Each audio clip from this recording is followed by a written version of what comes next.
Hey, Tati here, and welcome to Calmly Coping. I'm here with Olly Wood. I'm really excited to be talking to him. He is the head coach of the Meta Project, and we're going to be talking about running your body like a business, gut health, and great topics like that. So it's great to have you here, Olly.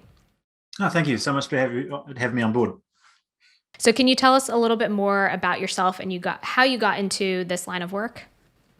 Yeah, for me, I was definitely someone who grew up being very, let's go hyperactive would probably be the best word for it, and just doing every sport under the sun and getting involved. I think in the nuances of different sports, anything from rugby and rowing to polo and rock climbing. Right, it was really quite a diverse range of things, and what that showed is there's such a nuance to different sports, how we should be fueling our body, moving, and all of the I think the really obvious part came from there is just becoming a sponge at such an early age and trying to learn from other people's mistakes. It allowed me to really just understand sports really quickly and get further ahead, I think, in the areas that I wanted to pursue. But I think the main thing that came from that is just really enjoying feeling fit, feeling healthy, feeling clear-headed, and being able to jump up and do any event that day. Right. I still remember going through and rowing, for a 2 hour session in the morning, jumping out of the boat, running down the road, and then starting a triathlon. Right. It was kind of bizarre, but it was a level of fitness that was just infectious to every other area of your life because you just came with a level of energy. As we all do, we sort of move into this university space or into work, and we start to really get bogged down with all of the obligations and tasks and projects that we tend to take on. And for me, that period really came when we got to the initial lockdown. Right, I think there was one person that got caught up in all the new Netflix episodes, and then the other ones that doubled down on work. And we went from a very simple six-figure company to a multiple seven-figure company in the space of 15 months. And the amount of momentum and energy and time that took to build absolutely drained me of everything I had from a health standpoint, energy standpoint. And that works when you're running on adrenaline for 12 months. But if you're not looking after yourself, eventually that starts to catch up. And I think there's a lot of business owners out there and a lot of people in high level positions where they get 2 or 3 years into this role and they start to feel like they're really drained. They're not getting the level of fulfillment out of the work they're doing. They're not showing up at work with the same purpose. And it's just because they've completely drained their body in the process. So I definitely went through that same thing. Then I had a pretty big motorbike accident that kind of shifted the way I thought about health. This little helmet behind me was the one I was wearing, where I basically had a full brake failure at 200K, which is Oh, basically wow. 140 miles an hour on a Mm. track. Obviously, it wasn't on the road, which broke a lot of things and really, I guess, highlighted that I wasn't invincible, which I may have thought of until the time. So it made me look at health long term much differently, right? And just trying to understand how many different areas that came into and understanding how long that took to really build back. So for me, that was the full blown truck. I think all of us go through three phases of signals. The first one's the tickle, hey, you should do something about this. The next one's the whack because you didn't listen. And if you're still not listening, if you're still stubborn, you get the full blown truck. And I think a lot of business owners, a lot of people in those high level positions get to that point and get that little nudge to say, oh, you need to look after your health or this is going to become really, really urgent very, very quickly.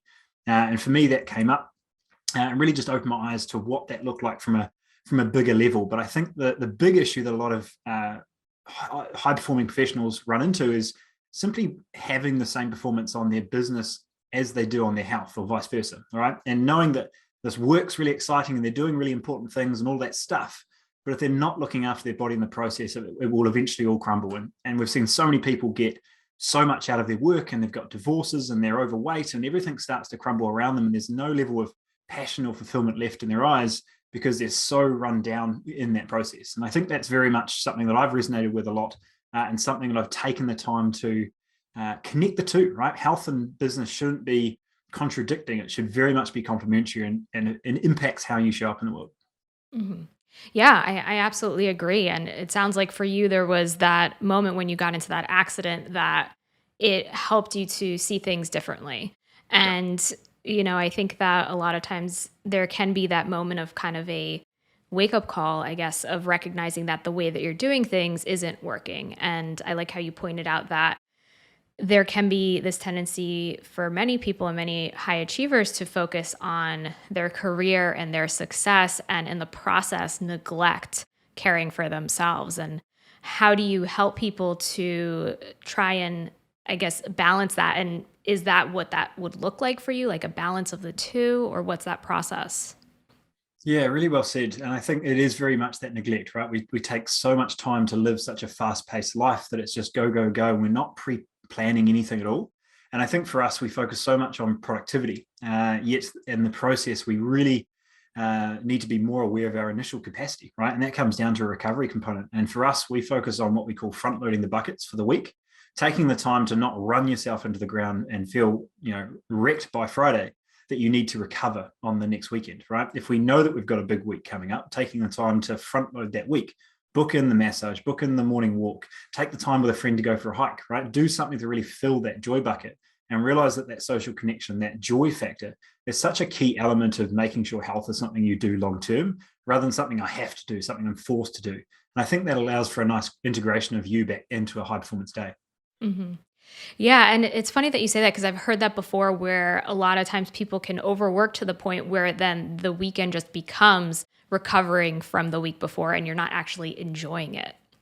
Totally. And that's an area that I think so many people go through and just expect. We book a 2 week holiday because we know the first week we're just recovering. And then the second week, we actually get to have a holiday. And I had plenty of those nudges and never listened. And I think that's something that we can change. Mhm. And I'm curious to hear how gut health it kind of plays into that because I know that's one of your focuses or specialties. Yeah, totally. So for us, one of the big things that I learned early on when I was in a personal training setting is, I was pushing hard, very military around how I did workouts, right? And it was 100% training. We get in the door and you're not leaving until you're sweating and there's a big pool of sweat around there, right? And as we found, we were working with more and more career-driven individuals, and in the space where they had a pretty high-paced day, they were walking through the door with so much stress and inflammation that pushing them harder was just breaking them down. It wasn't actually beneficial, all right? So the workouts went from being 100% exercise to 80% exercise, 20% nutrition, 60% training, and then diving into lifestyle design and these other little nudges they can add into their day to actually benefit that hour I could spend with them. So we've broken that down into what we call three stresses, three health anchors, and taking the time to look at. We all know stress is an issue, but which one of those is really coming through for you? So the first one's physical. We're either not moving enough or we're moving too much, right? We're trying to out train a bad diet. We're pushing the body harder and harder. And as we get older, as we get more stressed, we see things become more stubborn to change. So rather than stepping back, we tend to push harder. All right. And that's something that I think is probably more of a masculine dominance, but certainly something that we see in both genders. For the second one, it would be our psychological, right? So we know that we hold on to stress a certain amount. We need to be aware of taking the time to not just run through 10 hours of work without taking a pause for us. And it could be as simple as a 5 deep breaths before a meal, right? It's going to make a drastic difference around how we digest the food and actually consciously eat rather than still scrolling or working as we are trying to consume food, right? It makes a huge difference, which really leads into the third one, which is the digestive. And I think that's one that's really under the radar, not something that people look at a lot. And understanding the stress and inflammation that comes from the foods we eat. And we worry about a calorie amount and running our bodies like machines, that we remove that human element of how do we actually feel on the foods that we eat. And that signal, that awareness of, okay, I ate this food and I feel clear-headed all day, or I ate this food and I feel stodgy and I need another coffee, all right? Those sort of triggers we just completely miss because we're not connected to our body anymore. And we run things like machines, we just push things harder. So awareness of those three stresses is how we allow you to actually tune back in, take the time to understand what's not working in your body and just listen to that little knock going on that really is there. You're just not listening. Mhm. Yeah, and I think that's so interesting, and I like how you simplify it into those 3 areas of, like, the physical, psychological, and the digestive, and I talk a lot about, listening to your body and how we are disconnected, but I hadn't thought about that component about how even, like, the different types of foods that we eat can also have a different impact. I guess, I know in regards to, like, carbohydrates and sugars can spike your blood sugar and result in that kind of change. But I'm curious, um, is there anything more specific and is it something specific to the individual as to what are the types of foods or how certain things may affect your gut health or digestion? Yeah, totally. So a big part with, I think a really nice way to put it in perspective is, we're 85% bacteria, which means that we're only 50% human, 15% human, sorry. So Mhm. taking the time to look at how much of an immense impact our gut has on how we feel, how we function, is something that we need to respect a little bit more. And I think it really comes back down to a level of compassion around why we're eating, rather than just like, I have to eat. How can I make sure that I'm fueling my day and getting the most out of my body? Because if I've got a high performance car, I'm not putting vegetable oil in it. So why are we putting that in ourselves, right? And taking the time to make those shifts around simply your relationship with your body and how you fuel it, I think needs to be addressed first. And then you can start to look at, most people understand that those processed foods, what they look like, what they taste like, and how they're detrimental to our health. But I think, again, at some level, looking at, me going through different sports and understanding the nuances between the goals and how I would eat for certain targets is something that I think can be beneficial as well. So no one diet's going to work for everyone, and no one diet's going to work for every person at every stage and season of their life. So if my goal is purely performance in a cognitive setting, trying to make sure that I'm focused, I'm clear-headed, I'm nice and sustained energy through the day, I'm likely going to stick to a slightly higher fat nutritional process rather than more of the carbohydrates. Whereas if I'm training a couple of times a day, I'm getting ready for an Ironman or training at some level, then it's going to be more carbohydrate dominant, right? Because I'm going to need a little bit more there. Now, there's going to be varying degrees from that person to person, depending on the distance, their body fat levels, hormonal status, so many things there. But as we go through, as we get older and older, we tend to need to have more protein and fats there from a protein synthesis standpoint, right? Rebuilding tissue, as well as from an insulin sensitivity standpoint, we don't utilize carbs nearly as well, right? So I think it's managing that and getting an awareness of what age and stage we really are, and to what degree do we really need, because we get so stuck on, is it paleo, is it keto, is it whatever? But I think we just need to come back to, well, this is Olly's diet. This is what feels good for me right now, because this is my focus. And that's something that's nuanced depending on my focus, depending on the season, depending on those adjustments to make sure I'm fueling me for what I need. Mm-hmm. Yeah, and I think it's interesting how you bring up like those different types of diets. I've noticed that I think a lot of times people tend to look for those kinds of things as a quick fix. Yeah. That like, this is going to help me, this is going to fix things. Have you noticed that? And if that is something people do, how do people create more enduring changes when it comes to their habits or their lifestyle so that they are taking care of themselves more?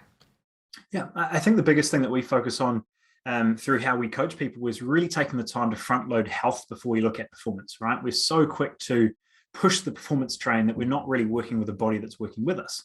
So taking the time to uncover some of those health angles, take the time to rebuild those, allows you to work with a body that's actually on your side. And I think that's something that takes a little bit of refinement, takes a little bit of stepping back and looking at the bigger picture. And that's why, for us, we focus on this more expansive, integrated awareness of health, rather than simply you need to train harder and eat less, because you're working against a body that's not really working already, right?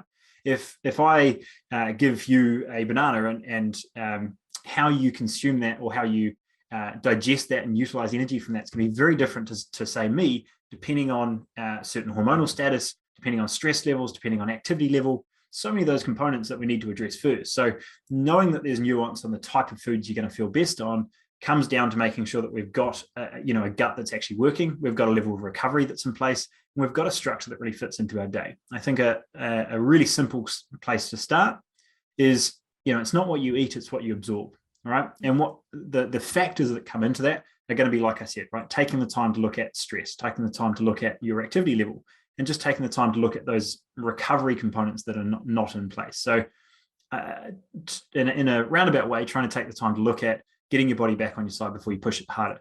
If you're trying to get your body working, don't run off fumes and don't start with exercise. What are the other factors that we're not looking at? And for us, that's where we sort of circle this back around to running it like a business, because we can take the time to look at the dials that we really need to consider in order to bringing that back into place, right? So for us, just to give you a brief breakdown, we have energy as your CEO, we have recovery as your HR, right? The one we can continue to forget.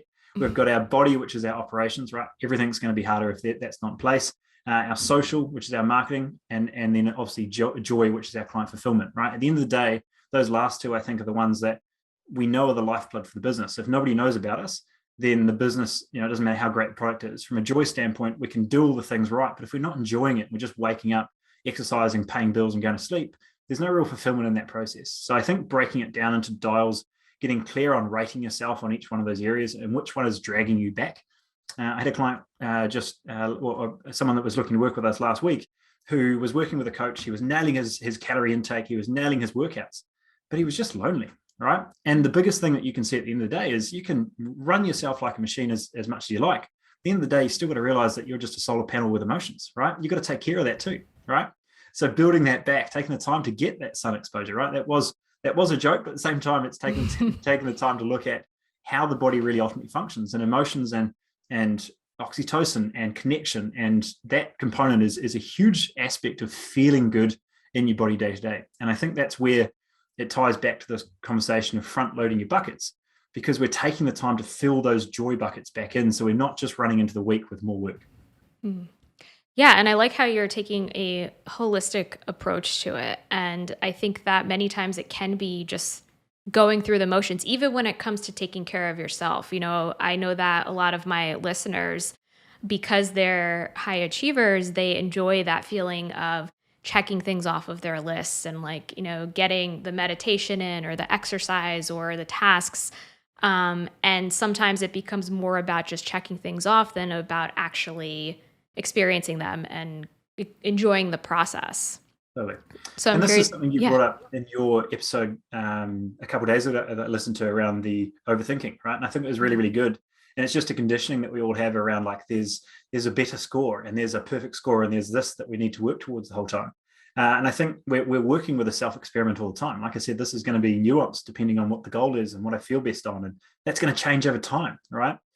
So it's just that constant experiment to find out what feels good for you, and building the skill set of your body, because you need to be your own best specialist. And I think a lot of us are just looking for a new right score because we ticked off a diet to the T, when that may have been completely wrong for what we're actually after. So we're playing a game without rules and trying to add rules to say we've won. And it's just taking the time to remove that game entirely and work with you. Mm. Yeah, no, I love that approach. So I'm curious to hear, what practical steps would you suggest for somebody who may be really overwhelmed or working a lot and they haven't been taking that time to take care of themselves? Like, where would you suggest that type of person begin? Yeah. So for all of our clients, where we start is going through that assessment of what area do you feel needs to be broken down, right? So for a very simple level, we can go, mindset, nutrition, training, and exercise, and take the time to look at, all of them are in the car, but which one's your driver right now? Which one's going to be your focus? And for a lot of us, we suggest that that's a nutrition or a mindset component, because mindset for us, although a very vague topic, it's usually a case of fitting us back into our day, right? Taking the time to realize that we can't give fully if our cup is empty, and taking the time to look at that space of, uh, we've all heard the classic analogy of putting our own oxygen mask on before we help others. And I think it's just something that, driving to work, you can see everyone's face is just flat. And I think so many people are just running on autopilot. They're going to work at 9 and they've dragged the bed themselves out of bed at 8:45, and they haven't taken the time to really front load that first bit at the start of the day to set the time for them. So I think for anyone, when we look at, for example, nutrition, right? Everybody tells me that nutrition is the problem. Nutrition is not the problem. It's the fact that we're not structuring us into our day to make sure we can eat good food, right? We know what generally foods we're going to feel best on, but we don't have them in the fridge, and it requires so much thought process that we find an easier option, right? So taking the time to simply create that structure in the morning, right? If we nail that first 20 minutes of the day, everything else becomes very hard to stuff up, right? If we run into that day being reactive, everything starts to become quite challenging from there. It becomes a hell of a lot more reactive. So taking the time to look at that from how can we create the space into your day, and simply one action you can do to make that easier, right? It could be as simple as, how do I stop myself from scrolling in bed? You've got a high motivation, you've got a high ability because it's on your side table. You're not going to remove both of them at the same time. What you could simply do is just move the phone to the living room, go back to a normal alarm, and you've completely removed the ability to it happen. There's no willpower, there's no discipline required. And that's from like an operations standpoint of how we run this body like a business. Is systems work where humans don't. And it's taking the time to remove that, or are reliable where humans aren't. And I think taking the time to set up those systems in your environment in the day that doesn't require you to constantly be running on willpower. If you put a cake in front of Olly, he eats the cake, right? It's not a level of discipline. It's a level of environment to make sure I'm mindful of what I have in my house and how I make sure I set up my day to remove that decision fatigue, remove that willpower fatigue, and start to work towards something that allows for a more clear space. Mhm.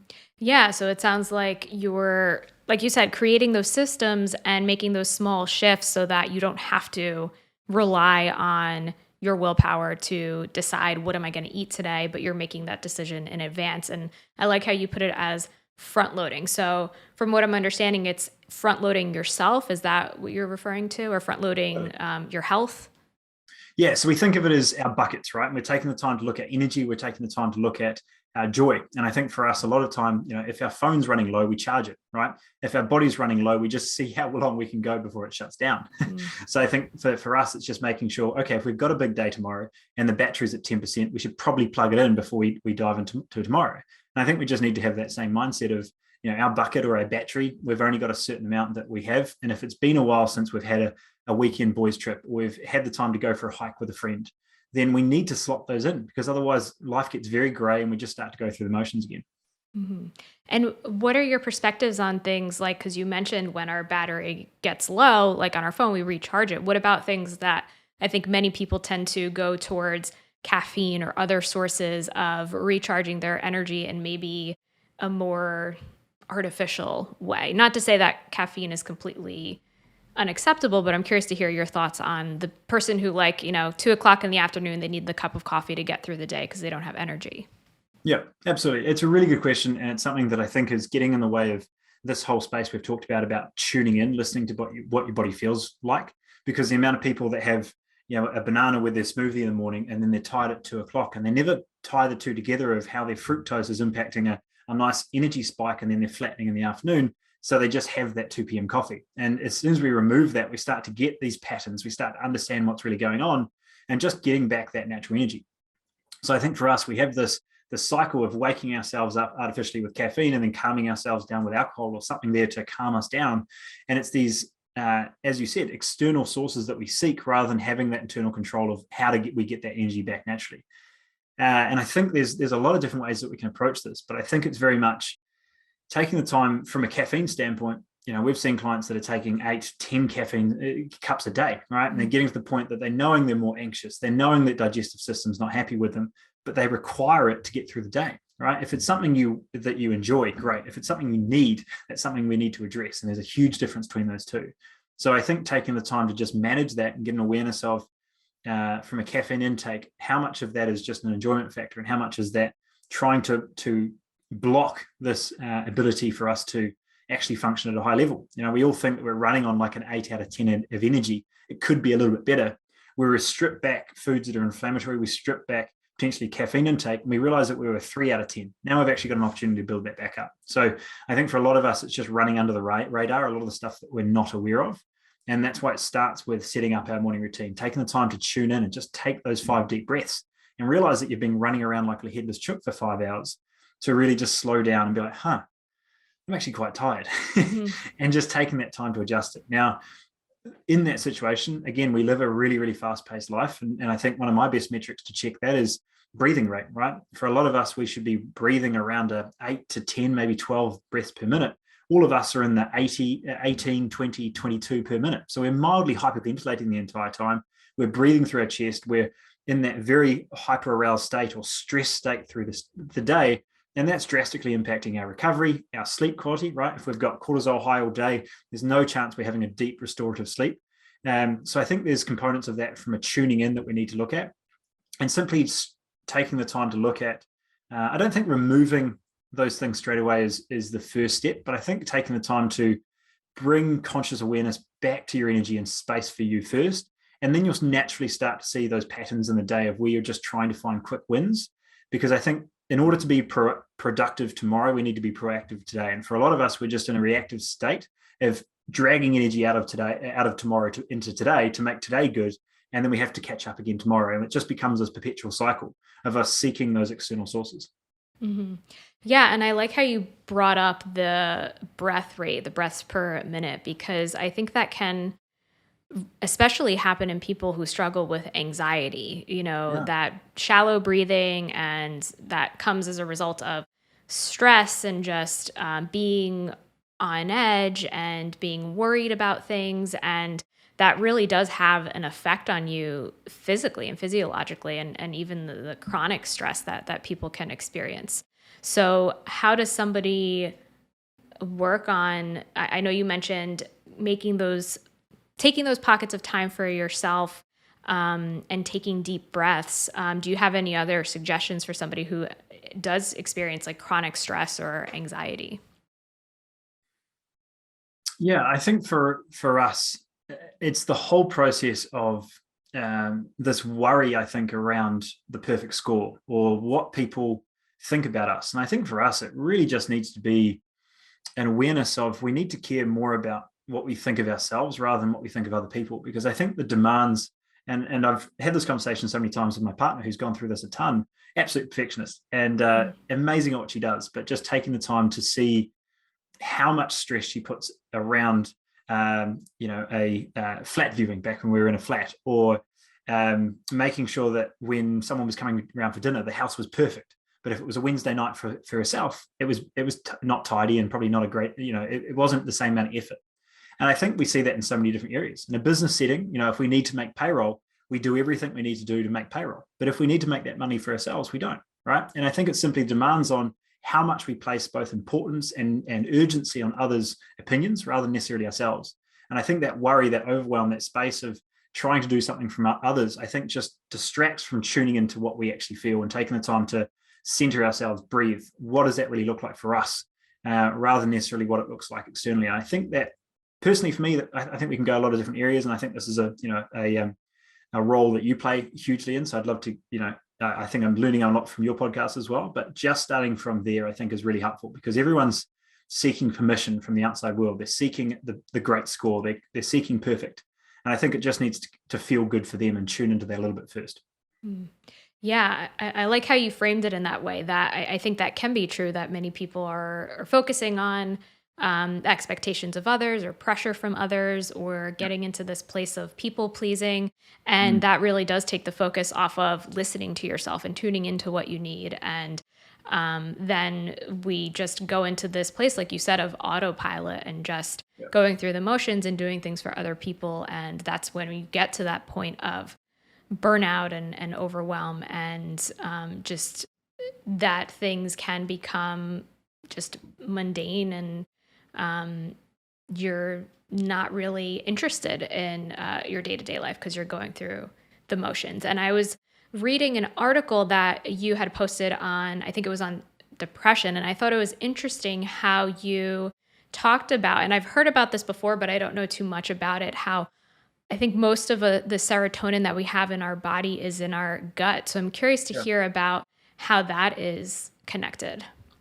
Totally. And this comes into a huge conversation around lots of areas that I think that we are impacting how our body functions at a basic level, that becomes so much more than macros and dumbbells. But you're very right. Like from a serotonin level, 90% of our serotonin is made in our gut, and 70% of the immune system's in our gut. So again, it's a very central core component of how that body's going to operate as a whole. And I think just an awareness of we get, both that water and our food are two things that we consume that are probably our biggest opportunity for toxic load or managing our toxic load that comes through, right? And especially in Canada and US, and certainly starting to get in that space around Australia and New Zealand, is things like herbicides, the glyphosate that's sprayed on all of our crops. And knowing that less than 0.1% of that is actually reaching a weed means that there is 2 billion pounds or kilos, I believe it's kilos, of glyphosate being sprayed on these crops. And if only 0.01% is getting on the crops, where's the rest of it going? It's going into our soils, it's going into our waterways, and that's having a really, really big impact. Glyphosate was never patented as a weed killer. It was patented as an antibiotic, right? So you start to look at when we look at this gut and the diversity of our gut being such an important part of our resilience and our ability to fight off parasites and parabens coming through, and we're starting to damage that gut at such a degree that we're creating such a chronic inflammation in through the body. Now, that's being shown in levels of autism going through the roof. We're seeing that with type 1 diabetes. We're seeing that with infertility. There's so many areas where that's starting to impact hormones, getting through the blood-brain barrier, and all these other areas that we start to understand how much of a systemic impact that has. But circling it back around from an anxiety component and understanding how that impacts mood, it's drastic because it's having that suppression of how that body's naturally working. And if the gut's not happy, then the brain's not happy. There's a direct connection between the gut and brain called the vagus nerve. And that's really going to be impacting one another, right? When we have for example, when we have an overgrowth of candida in our gut, we're going to have a natural signal to the brain that we naturally crave more sugar, right? What happens when we add in more sugar? We start to notice our moods more up and down. We start to notice that we're more anxious, or that our mood's lower. And I think that really seeks back to a basic primitive seeking of dopamine. And we get that through sugar.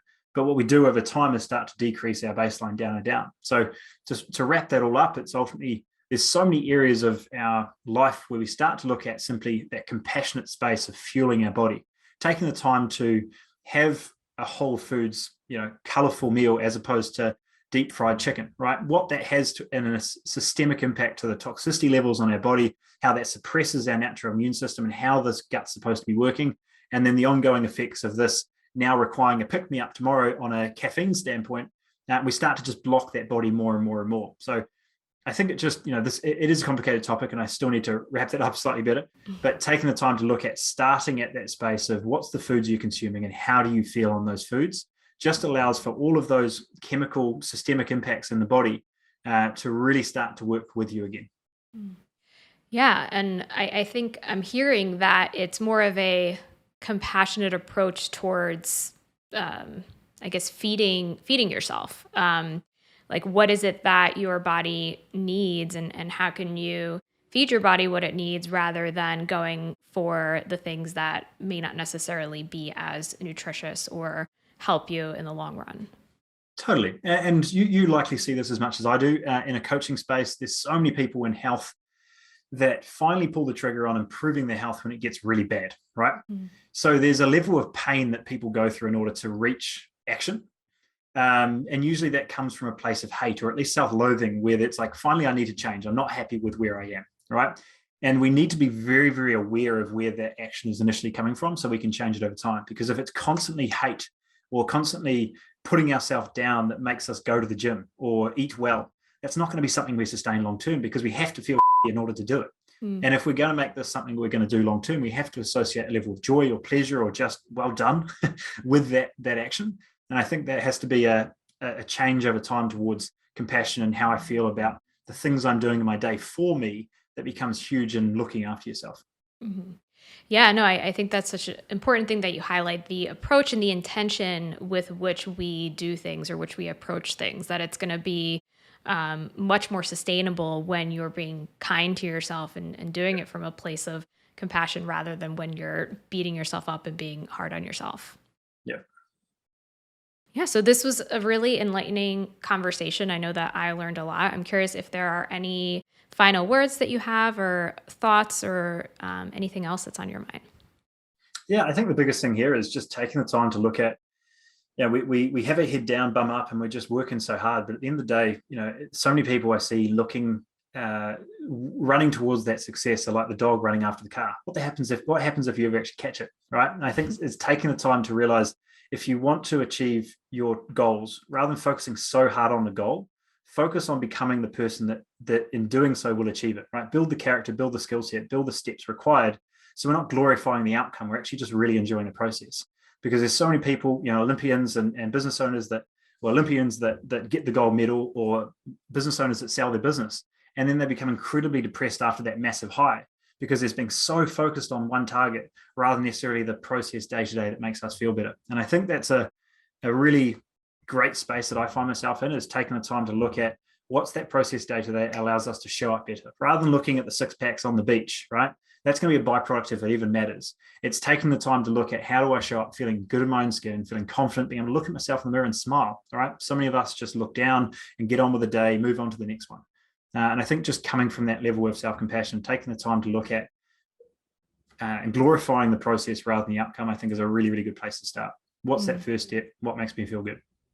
Yeah, no, and I think that's such an important point. And I like how you put it as glorifying the process, not the outcome, because I think that people, myself included, I think most people will get attached to when this happens, when I achieve this, then I'm going to be happy. And then, like you mentioned, you're so focused on that outcome that then when it does happen, we habituate to everything. So then it just becomes something that is normal because we've achieved it. And then it's kind of this chase for the next thing. So I like that focus on, that glorification of the actual process, because that's what's going to give you that sustained fulfillment.